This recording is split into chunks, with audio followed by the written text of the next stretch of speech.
Hi friends, ప్రస్తుతం భారతదేశంలో జరుపుకునే అత్యంత గొప్ప పండుగలలో దీపావళి ఒకటి.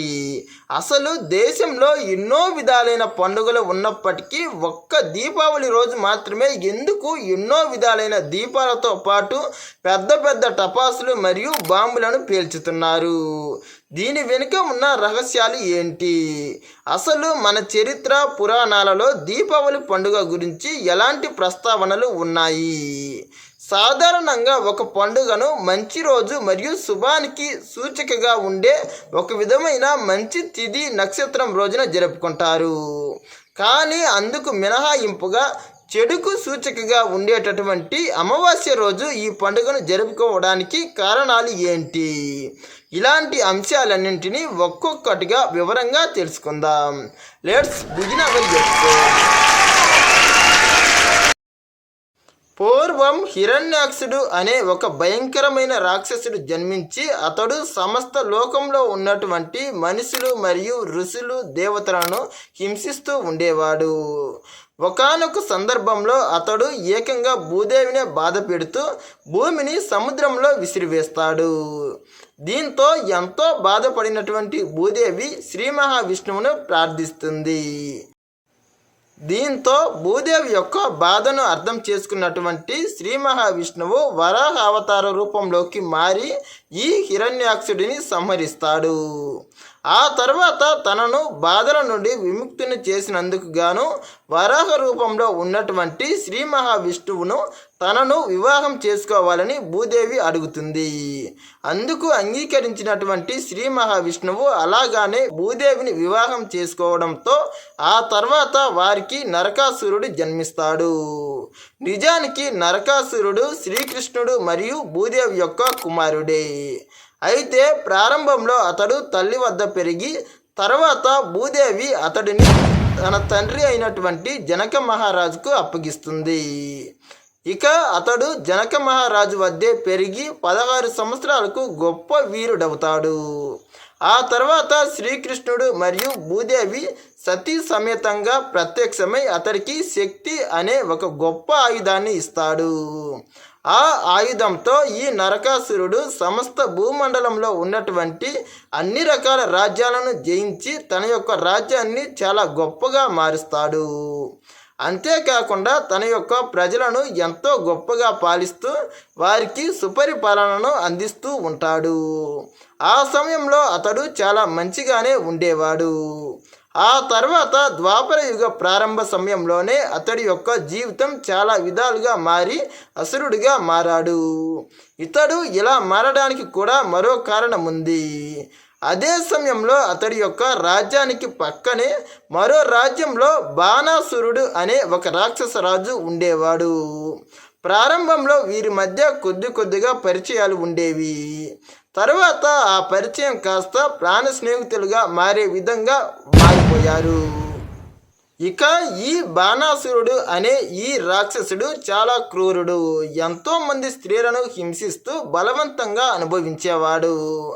ఆ తర్వాత ఇలా ఇతడి యొక్క రాక్షస గుణాలు ఈ నరకాసురుడికి కూడా వంటబట్టాయి. వంటబెట్టడం అటుంచితే ఈ బాణాసురుడే అతడిని మార్చివేస్తాడు. వీడి వల్లే నరకాసురుడు కూడా మారిపోయి తర్వాత కాలంలో ఎంతోమంది స్త్రీలను ఇలా బలవంతంగా లొంగదీసుకొని సమస్త దేవలోకంతో పాటు భూలోకం మరియు అనేక లోకాలను అనేక విధాలుగా ఇబ్బంది పెట్టేవాడు. ఒకానొక సమయంలో అతడు దేవలోకం పైన దండయాత్ర చేసి ఏకంగా దేవతల తల్లి అయినటువంటి అదితిని కూడా చాలా దారుణంగా అవమానపరుస్తాడు. ఇక ఈ బాణాసురుడి పరిచయం వల్ల ఇతడు ఒకప్పుడు గొప్ప భక్తుడిగా ఉన్నటువంటి కామాక్షి దేవి ఆలయాన్ని కూడా పట్టించుకోకుండా కామాక్షి దేవికి పూజలు చేయడం అటుంచితే అసలు ఆ గుడినే మూసివేస్తాడు. అలా మూసివేసినటువంటి అక్కడ ఉన్నటువంటి కామాక్షి దేవాలయం యొక్క ఆలయ దర్శనం కోసం అక్కడికి ఒకానొక సమయంలో వశిష్ఠ మహర్షి అక్కడికి రావడం జరుగుతుంది. కానీ అక్కడ అతడికి దేవాలయంలోకి ఈ నరకాసురుడు అనుమతి ఇవ్వకపోవడంతో నిన్ను ఎవరైతే పెంచారో వారి చేతిలోనే అంతమవుతావు అని శాపం విధిస్తాడు.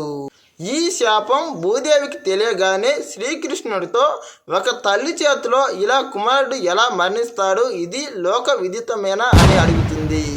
కానీ అందుకు శ్రీకృష్ణుడు ఎప్పుడు ఏం జరుగుతుందో ఎవరు చెప్పలేము అని మౌనంగా ఉంటాడు.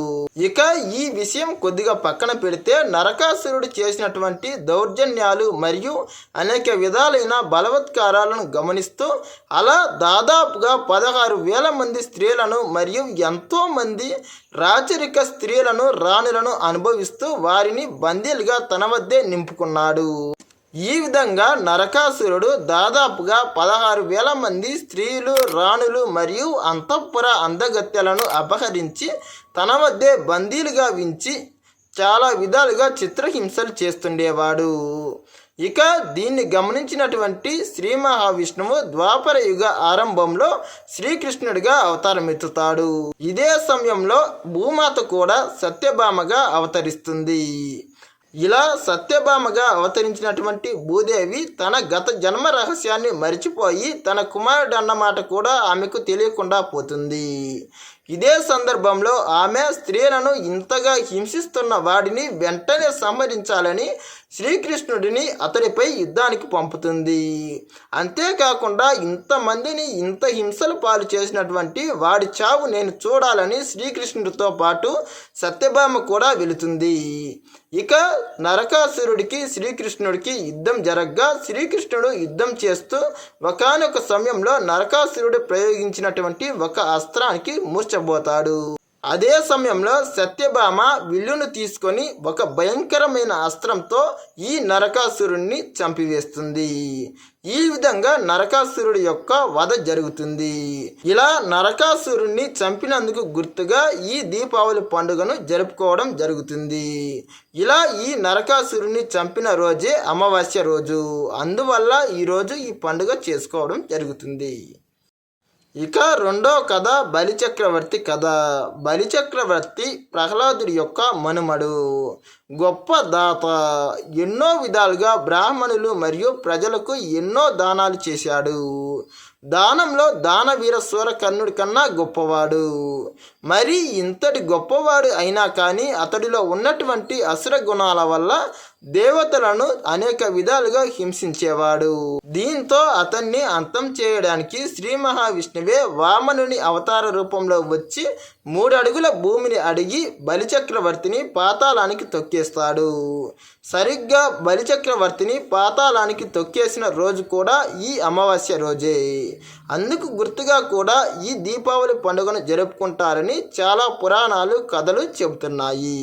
ఇక మూడో కథ విక్రమార్కుని యొక్క విజయం. విక్రమార్కుడు అనేక రాజ్యాలను దండెత్తి క్రీస్తు పూర్వం 57వ సంవత్సరంలో విక్రమ శకాన్ని ప్రారంభించి తన యొక్క పట్టాభిషేకాన్ని జరుపుకోవడం జరిగింది.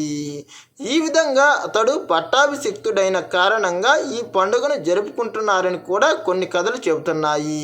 అంతేకాకుండా ఇంతటి గొప్ప విక్రమార్కుడిని మన తెలుగు రాజైనటువంటి శాలివాహనుడు యుద్ధంలో ఓడించి చంపివేస్తాడు. అందుకు గుర్తుగా కూడా ఈ పండుగను జరుపుకుంటారని కొన్ని పురాణాలు వాదిస్తున్నాయి. ఇక జైన పురాణం ప్రకారం మహావీరుడు ఇదే రోజు నిర్యాణం చెందాడని, అందుకు గుర్తుగా కూడా ఈ పండుగను జరుపుకుంటారని కొందరు వాదిస్తున్నారు. ఇంకా రామాయణంలో రాముడు రావణాసురుడిని అంతం చేసి అయోధ్యలోకి ఇదే రోజున ప్రవేశించాడని కూడా కొన్ని కథలు చెబుతున్నాయి.